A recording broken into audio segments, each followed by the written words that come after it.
I would like to welcome you all to the second webinar series from the Alibaba Cloud team.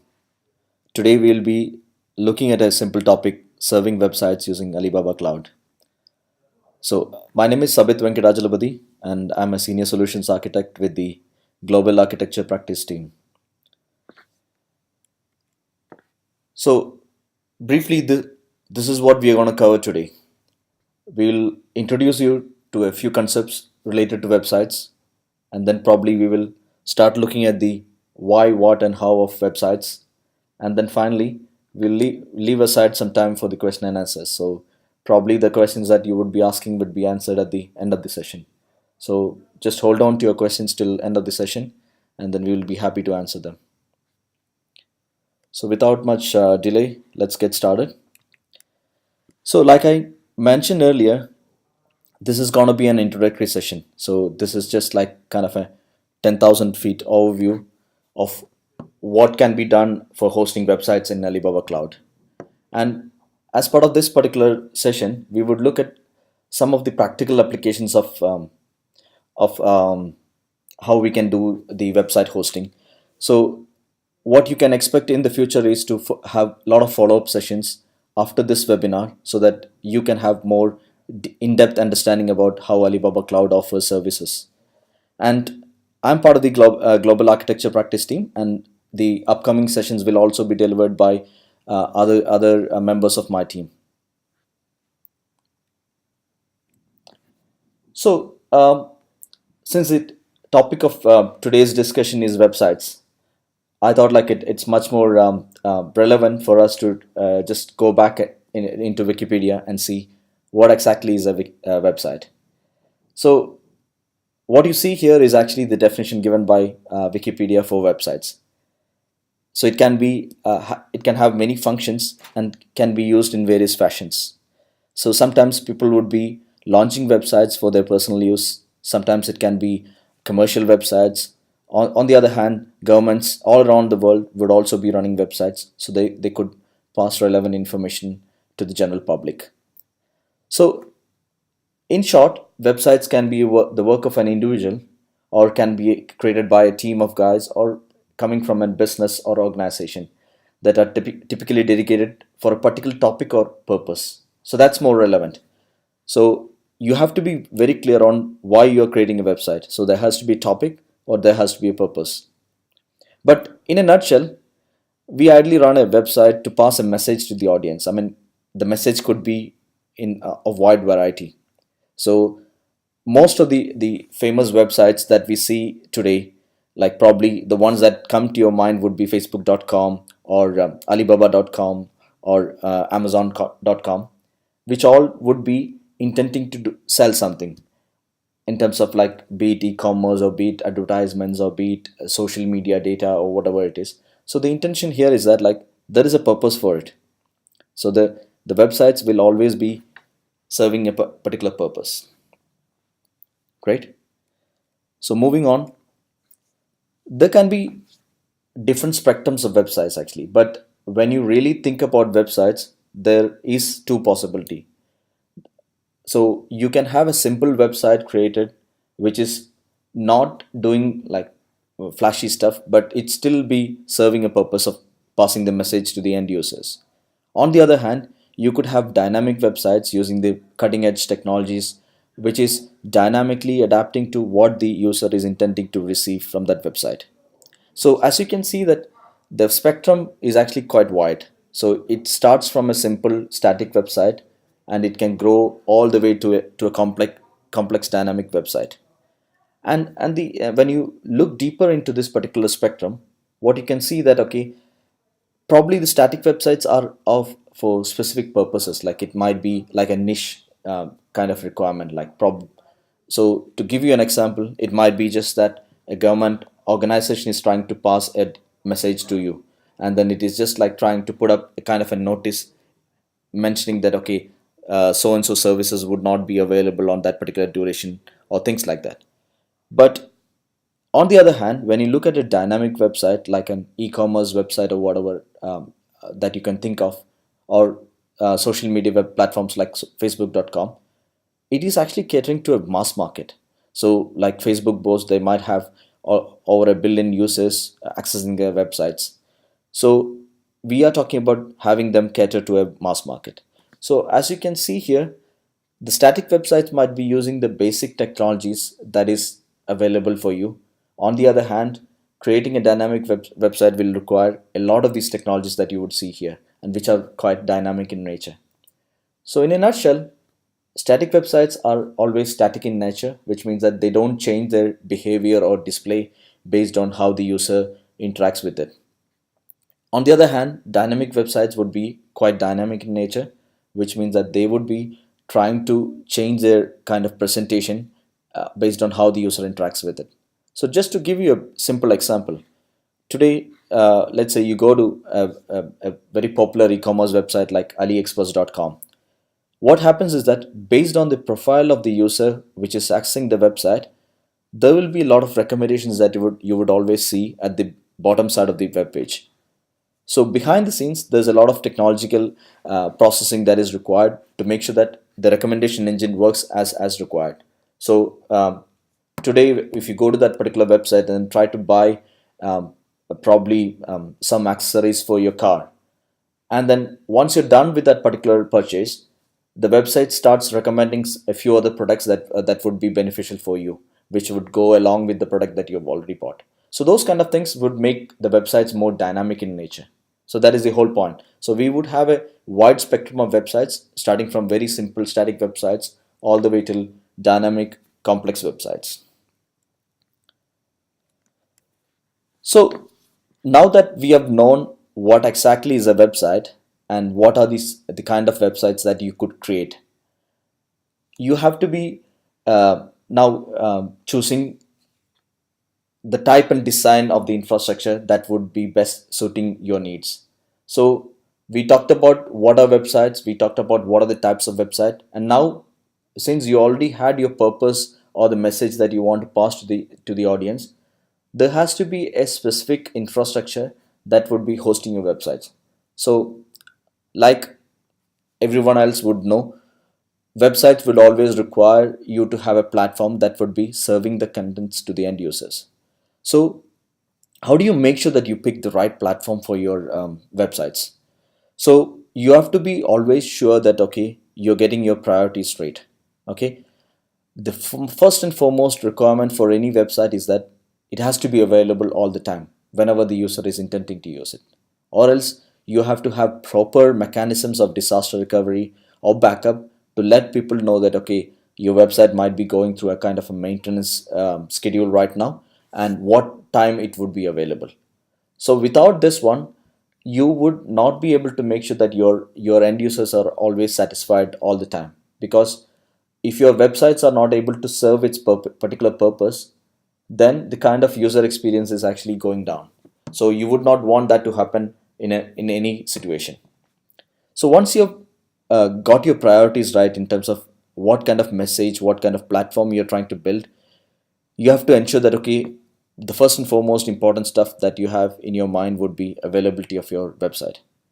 It has to support your customers and it has to obviously support your business. But however, software services are bound to fail. So one important factor that you have to always keep in mind is that because software systems are bound to fail at any point in time, you have to always design your systems ensuring that okay, you have uh, recovery options, you have high availability designed into your system so that you would not fail to satisfy your end user requirements. So what do you do then? So you would be trying to build your platform on a very proven technology stack, much like what Alibaba Cloud has, because it is the same platform that is supporting a 400 billion, $450 billion company like Alibaba and its entire group of companies. So if you have heard about companies like Taobao.com or Tmall.com or even Alipay for that matter, all of these companies, all the group companies are being powered by Alibaba Cloud. So if these many billion-dollar companies are trusting Alibaba Cloud for running its infrastructure, there should be something that is quite significantly great about this particular platform. So once you have decided that okay, you need to host a website, you don't have to be worried about like okay, what is the best platform to pick to run your website. You have an answer in front of you, which is obviously Alibaba Cloud. But when we say that okay, Alibaba Cloud is actually one of the best platforms, it doesn't mean that we are just boasting it for a particular purpose. It generally means that okay, people are using the platform for running their world class system. So that is the main reason why International Olympic Committee have picked up Alibaba Cloud as a partner to deliver their technology platforms. Okay, so keeping those kind of things aside, there should be some other reason that why you have to be picking Alibaba Cloud when you're trying to implement your websites. So, like if you have a solid purpose of delivering a message or a platform through to end users, in today's world, you will never think about running a service that is only siloed to a particular region of the world. You would always have the entire globe in your mind.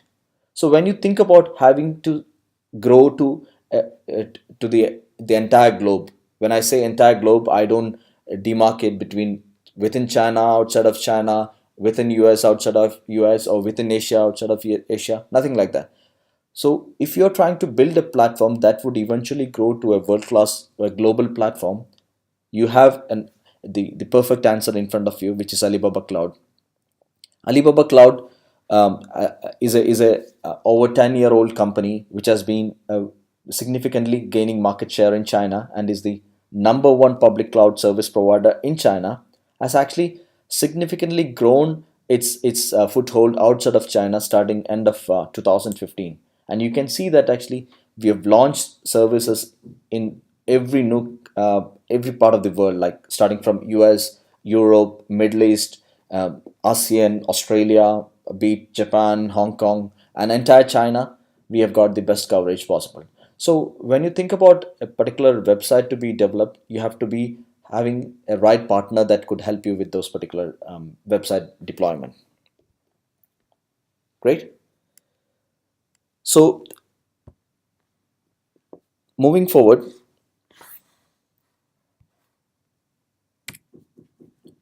we have to be we now looked at what are websites, why are we doing websites, but then now you have to be looking at how do you do the websites.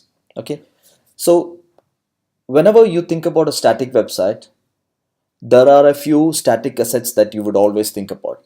Why would you ever want to show off a static website? The only reason would be like you have to pass a static message, which would be pure HTML files, web pages, or you would be having a lot of these contents that would be uploaded to a particular website that people just want to download them. So probably it would be a table of contents kind of a static website that people just click on few links and then the contents get downloaded to their local PC. So what happens is that whenever you think about static website, there will be static assets that is part of the website. So there will be web pages, JavaScripts which will execute in the client side. There will be static videos, style sheets, PDF, images, or streaming contents or whatever it is. They're all of static nature. It means that the contents are not going to change based on the behavior of the user. So what can we do to host a static website?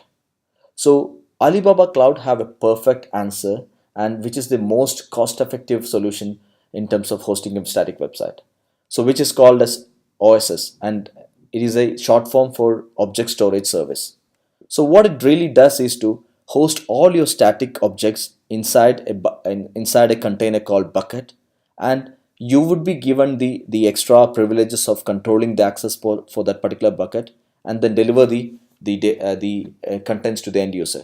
So when I said which this is the most cost effective solution, I really meant that okay, it might even you might even end up using the OSS to host a static website completely free.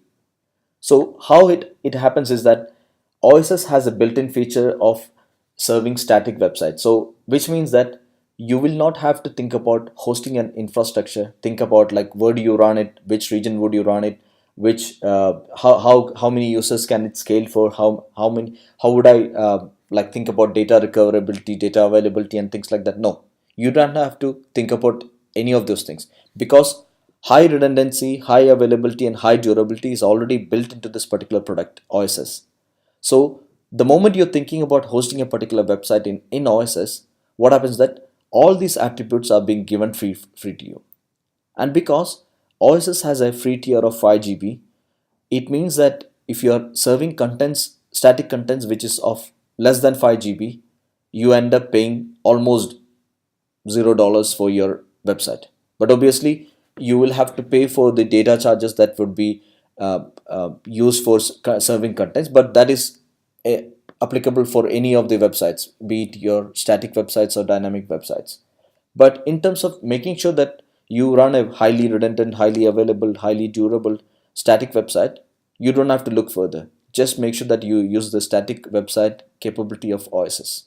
We will actually look at an example of how this is being done towards the end of the session, once we are done with all these topics. So now we looked at like how to do the static websites. What are the options that we have? On the other hand, when we talk about dynamic websites, one of the important aspects that would come to you is actually the social media or the productivity or e-commerce websites that you would visit every day. So imagine people are not being able to access facebook.com or whatsapp.com or aliexpress.com. Most of the people would be going crazy because they cannot live without any of these social media websites or these e-commerce shopping websites. So behind the scenes, the engineers working in all these websites would have made sure that okay, they are designed for failure resistance, high availability, automation and monitoring and things like that. But when you think about hosting a dynamic website in Alibaba Cloud, the first and foremost product that you would want to use would be an Elastic Compute Service, in short called ECS. So ECS is nothing but a virtual machine service from Alibaba Cloud. So using ECS, what you are gaining is actually an elastic capacity. So your capacity would be in terms of what the computing capability of the server would be, and you can range it from a very small server with like probably one core, 1 GB, all the way till like probably 128 core, 560 GB kind of main memory. But the advantage here is that you're not limited by running only a single instance of your virtual machine. You could launch as many as you can or you want. And one of the important advantages about running these websites is that they're all actually on demand, which means that your pricing model would be pay as you go, which means that you would only pay if you're using it. So today you use two servers to run your website, you pay for only two servers. Tomorrow you use 100 servers to run your website, you pay for the 100 servers. But day after tomorrow, let's say you scale down back to two servers, you would only pay for those two servers. But just by using an ECS, you would not be able to run a completely dynamic website. So behind the scenes, there has to be a lot of these products that you would have to use.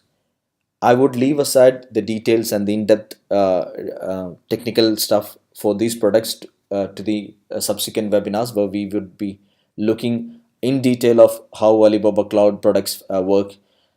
So, but just keep in mind that like when you're trying to run a dynamic website using a virtual machine service like ECS, you would also have to think about high availability. So all the products from Alibaba Cloud is actually engineered for failure resistance. But on an architecture perspective, you should also be thinking about what can be done to make sure that your servers or your websites are failure resistant. How do you do it? You incorporate other products much like load balancers or data replication between regions, various aspects of it. Like, but using this one and the multi-zone deployment of Alibaba Cloud in all the regions that we have, you would be mastering failures, which means that you will have near zero downtimes depending on how well you have architected your websites. And with the automation and the monitoring capability provided by Alibaba Cloud, you should be able to get through all these peak times without much hiccups. Great. So one of the important concepts that you would always be thinking about when you talk about dynamic websites would be a concept called auto scaling. So with auto scaling, what happens that you would always want to follow the demand by your end users. So let's say today you're running an e-commerce website that is catering to 10,000 daily users, but tomorrow for a shopping festival day like Double 11, you would also want to run some kind of an uh, offers which would make the traffic go like almost multiply. What you would have to do is to make sure that your infrastructure will be scaling automatically based on the demand from the end users. Imagine if you had to sit down and then make sure that you configure the servers manually before the actual load comes in and then like scale down after the load is gone. It would be a nightmare because we are talking about hundreds of servers being required to cater to your end user load. So Alibaba Cloud have a very niche feature called auto scaling, which will help you to scale up and scale down based on the incoming load. So as you can see here, let's say your average CPU load across your existing compute cluster is above 80%. That is an indicator that okay, you're expecting a lot of incoming load. So with auto scaling, you can actually scale based on the load, and more servers would be added to the current pool of compute resources.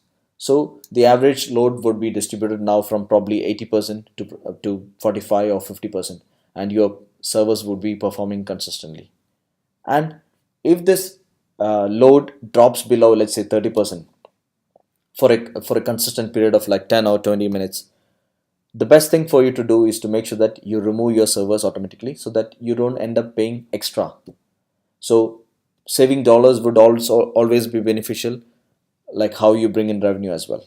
So cloud monitor combined with the auto scaling capability of our virtual machine services would be able to remove those servers effectively. So auto scaling is actually one important factor that you have to always think about when you're designing or developing dynamic websites. Okay. So we looked at like why we are doing websites, what are the options, why we should be running a website, what are the options that we have in running a website. Now, if we put all of these options together in a summary page kind of thing, this is what you would ideally get. So you have this option of running a static website using object storage service, or you can actually go with hosted services from Alibaba Cloud, which is much like taking a complete package from Alibaba Cloud. So you would buy the domain services from Alibaba Cloud, you would buy the services from Alibaba Cloud, you would buy the data package from Alibaba Cloud, and this would be combined and provided as a web hosting solution. So what happens that you are actually not worried about anything else because you're getting a complete package. It doesn't matter how much data is being used, everything is being considered under the package. But if you want more advanced kind of hosting, what you would do is to buy virtual machines from Alibaba Cloud and then try to use these Lego blocks to build your own castles. So ECS would be the best option for you to do those things.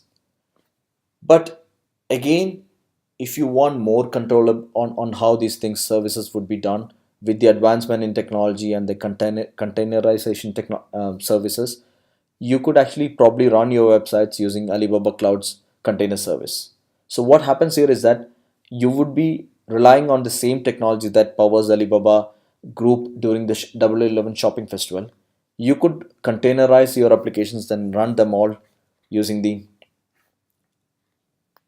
container services available. Okay, but your options are not limited to only these four. It actually is actually a pointer or an indication for you to see that okay, these many options are available. How do I combine these things? Probably you might end up combining object storage service with container service with hosted service with ECS, or you might only use ECS, or you might just use container service. So how do you pick these blocks to create your services would be only restricted by your imagination. So these are just like a few options that you could rely on. Okay, so Now we have seen like, okay, why, how, what, and all those things. You should now be in a position to think about, okay, what is the option that I have in choosing a website, an infrastructure for the website. So ideally, I would recommend that, okay, if you have been using a virtual machine service in any of the existing hosting service providers, the better place for you to get started would be to start with our virtual machine service, which is the Elastic Compute Service. But if you have been familiar with any of the hosted solution providers like Heroku or Engine Yard, or you are familiar with Docker containers, I would say you can just get started with our most advanced options of running them in containers using our container service. So what service you would want to use is basically dependent on what are the options that you are looking at, or what is the kind of technical familiarity that you have. So these are always just pointers for you.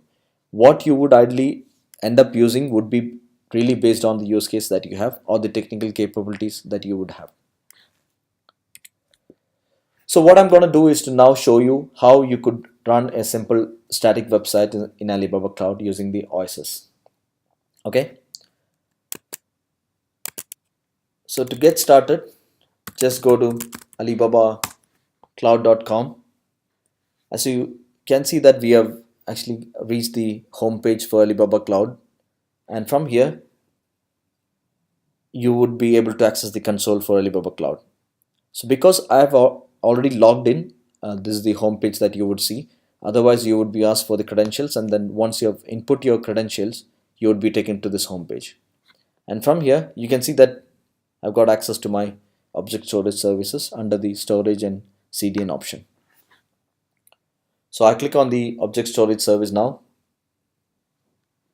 I'm not going into the details of like what object storage service would look like, what are the terminologies and all these things, but in short, you will have to create a container called an a bucket, which would be hosting all your files. So I've actually already created a bucket for the purpose of this demo, which is called tag store here. And under the bucket, what I've done is to upload a few static files. As you can see that I've got my index.html here, and I've got a few assets here, which is part of the the static website. Once you've uploaded all these files, and then for you to upload all these files, what you can do is to employ the browser service from Alibaba Cloud, which is actually an OSS browser, and you can see that you could access all your buckets from this browser. And the best option for you to upload data would be to pick all these local files and then send it to the bucket. And once you've uploaded the files into the OSS bucket, you would be able to see them all here. But that's not all. Once you've uploaded the files, there should be some ways of accessing these objects using as a static website. So what you would ideally do is to perform two basic actions. One is to make sure that as part of our access control list, you ideally provide the bucket with a public read option. So public read basically means that you're allowing everybody in the public to access your resources freely, but only read only. You can also choose to make the bucket to be private, but then serving the contents would be like a bit more complicated, and then you'll have to manage the credentials on your own and things like that. But to keep the demo simple, I'm just setting the website ACL to be public read, and you can see that this option here under static page, I've got an indicator to set my default home page. So this is the place where you would be picking up the index file that would be part of your web page. So for this demo, I picked up index.html because, as you would recollect, index.html was the file that I uploaded into the bucket. So under basic settings, I've actually mentioned that my default page would be index.html. Once you've done these settings, you can see that, okay, I've got an domain name that I could use for serving this static website. Okay, so what you would do is to just copy this particular link and then put it in your web browser. and you can see that okay, my static website, which is more or less dynamic in nature, made available for you. The good thing here is that my OSS bucket is only holding files probably a few bytes. Like you can see the maximum would be like 37 meg or whatever it is. So the great thing about this particular website is that it's actually completely free for you because you have not yet hit the 5 GB mark for your websites. So this website idly is running completely free for you. What you can do is to then take this particular CNAME and then go back to our domain services and then say that okay, my website is gonna be sorry, my website is gonna be running under this particular URL. So anybody trying to access taxstore.asia would be hitting this particular um, bucket. So I can show you that okay, tax.asia now is actually pointing to the OSS bucket. So with just paying for the domain services from Alibaba Cloud, you are effectively getting a very static website free for you. And now when if we go back to our slide deck to see, okay, so now you have seen that okay, what is the best option to host a static website. You would also want to see how a dynamic website would be hosted.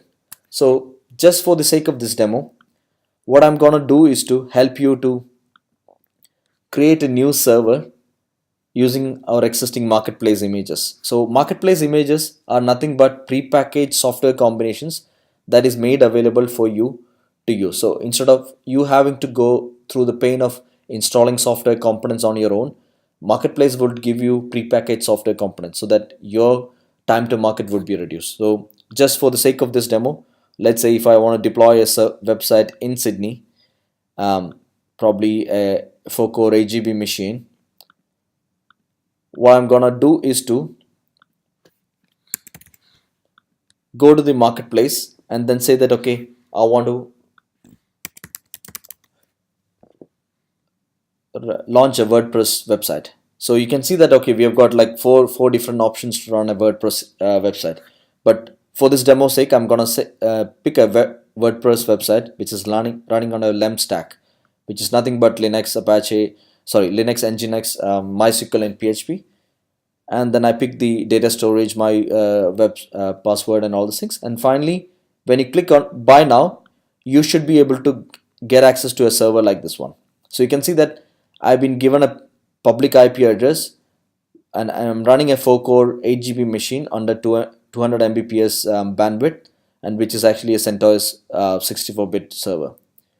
But the great thing about this particular server is that this server has actually got a prepackaged WordPress website in it. So again, I just take this particular public IP address, go back to Alibaba Cloud DNS, and then say that okay, I create something called a dynamic.tax.asia, and then I'm gonna put in this particular website, and I say just set up an A record, and then you've got an IP address which is shown here. So what happens is that once you set up this particular DNS entry, and if you try to access it, you can see that I've got my WordPress website already set up here. So without you having to get a stock OS, install Nginx, MySQL, PHP, and all those things, what I've done is actually deploy a custom built image from the marketplace, and then you can see that your WordPress website is like made available for you without any problems. Okay, so it's as simple as this. But again, like I highlighted at the start of this webinar, these are just pointers. So because this is our first in the series of webinars, this webinar is just about enticing your interest in creating websites using Alibaba Cloud. So I just gave you a couple of options, but now how do you want to use your these options to create the most appropriate website for you would be only limited by your imagination. But like I highlighted earlier during the start of the session, these are just pointers, but there are many factors that you have to think through. Like, how do you scale these websites? Today, this website might only be serving probably 10 users or 20 concurrent users. What if I have like 10,000 concurrent users? How do I scale? How do I reduce my cost? What are the options for me? So when all these questions are being asked, like how do I go global? What are my security options that are available? Alibaba Cloud have got answers for each and every of these questions. So when you talk about scaling, you have to think about auto scaling, or you have to think about multi-region deployments. You have to think about server load balancer. When you think about reducing cost, you have to think about auto scaling again. You have to think about how do you deploy your assets. What are the options of combining media delivery with our CDN network? And when we think about going global, how do you do global deployments? How do you combine Alibaba Cloud's DNS service for doing a global deployment? And when we talk about security, Alibaba Cloud have got the best of the best security products in the world, like much like anti-DDoS services and web application firewall. So, but these are all like again made available to you. But how well you take all these building blocks to create your final end product would only be limited by your imagination. So that's all what I wanted to cover in this introductory session. Again, I wanted to reiterate the point that these are just getting started pointers. How you would be able to use all these products to create your own end products would be limited by your imagination. So now I've got a few questions that I got through the chat session. So the question says, hi, I have used Alibaba Cloud's web hosting before, but I'm not able to restore web hosting's MySQL database to default settings. Is there a way to do this? Yes, you have got options to do this one. So when you're trying to use the web hosting services, these services would come with a default kind of settings. So these settings would be mentioned as part of your deployment. So in the demo that I just showed you, the dynamic website deployment, when you actually go and log into the servers, there would be readmes that would be pointing as to like what the server settings are, what is my MySQL server address, what is the kind of ports that I've made open. So all these options are made available. So we will never restrict how a website is deployed in Alibaba Cloud, because everything is actually dependent on how good you have configured it. So everything is made available for you. So to answer a question, there is always ways to do it. In your case, you can actually connect to the default MySQL, which is made available part of the web hosting, and then you can try to restore it. Moving on to the next question, can a WordPress website be partially or fully hosted on OSS? I would say it can be partially hosted on an OSS, because WordPress requires you to have PHP running in the server. PHP being a dynamic language would require a dynamic web server to be made available. But you can always use OSS to deliver all your media contents. So all your images, all your media files, all your PDF files, your Word documents, anything that you want to serve from your WordPress website, you could always serve it from an OSS. So like how I showed you, you might end up creating a static asset website bucket in the OSS, and then you probably would be serving all the contents using that OSS bucket. So I don't think there's any more questions here, but the best possible way to get started or get going after this session would be to go to www.alibabacloud.com,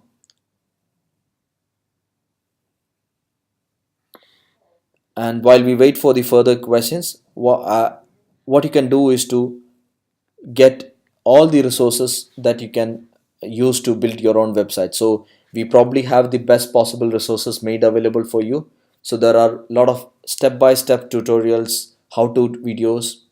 There's product documentation. There's cloud focus, where we talk to the end users through our technical blogs, and we have obviously got the webinars, which is just getting started. So we can expect more expert on-demand presentations in the future. And probably we also have this text share session, where the community for Alibaba Cloud is actually creating contents. So like-minded people with similar problems would be writing documentation so that you can rely on them. which is actually our community share sessions as well. I think I've got a few more questions here. Um, so can I continue hosting my website on Alibaba Cloud and link to a content delivery network in China? Yes. But if I safely assume that you would want to host and use the content delivery network in Alibaba Cloud, that would be the best choice, because Alibaba Cloud have got the best in class content delivery network in China with all over like 700 pop locations in China. So we have got China covered like nobody else. But if you still want to use a different content provider for the website that you're hosting in Alibaba Cloud, you can always do that. The next question is, does Alibaba Cloud support Docker feature or Docker Unix command line? Yes, we have got a Docker is actually an enterprise partner for Alibaba Cloud, which means that we host the Docker hub in China on Alibaba Cloud. But that doesn't stop us there. You can use the container service from Alibaba Cloud for running your Docker workloads.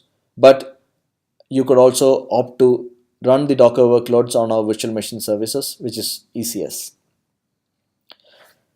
So the next question is,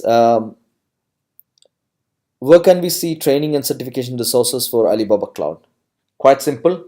You head to the alibabacloud.com website, and under support, you've got training and certifications link here. So this link will take you to a most comprehensive page, which is actually showing off all our training and certifications available.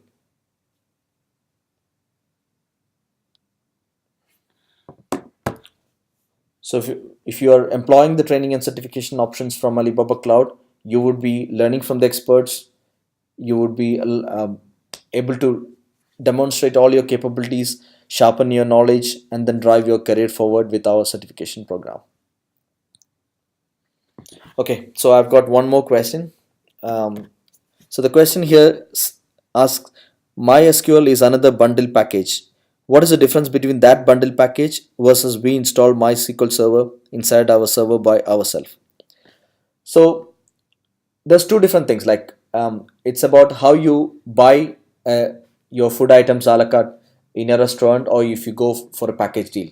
So when you go for a package deal, most of your known costs are being covered by the package. You don't have to worry about paying anything extra. Just think about paying what is being mentioned in the package. But the moment you're talking about buying stuff separately, you've got more control, because sometimes some of the items in the package might not be fitting you. So you would not be able to customize it because the packages are like kind of static. But on the other hand, when you buy stuff independently from Alibaba Cloud, for MySQL for this instance, you've got full control on the MySQL, because you decide which server the MySQL runs on, how much users would be able to access the server, what all ports are being opened, what kind of database recovery options I'm going to set up, and all these things. So you've got total control on it. But on the other hand, you would not be able to make use of the cost savings that we would be providing you as part of a package. So that's all. Okay, so while we wait for further questions from the audience, like I mentioned, alibabacloud.com have a got a very comprehensive list of resources that is made available for you, and we have got a global coverage that would help you to get your platforms get started. On the other hand, if you have not registered for an account before in Alibaba Cloud, I would advise you that you try to register for an account and then get our free $300 free credits so that you can play around with our resources. Okay, since we have come to the end of the session and the end of the questions, I would like to sincerely thank all of you who are joining us from different parts of the world for the introductory session on how to host websites in Alibaba Cloud. It was great having you all here, and we look forward for having you all again for our next series of presentations. Thank you very much for your presence, and thanks for your time as well. And the recording of this particular webinar would be made available under the resources section, so you can always revisit, or you can always reach out to us in case you have more technical questions or challenges.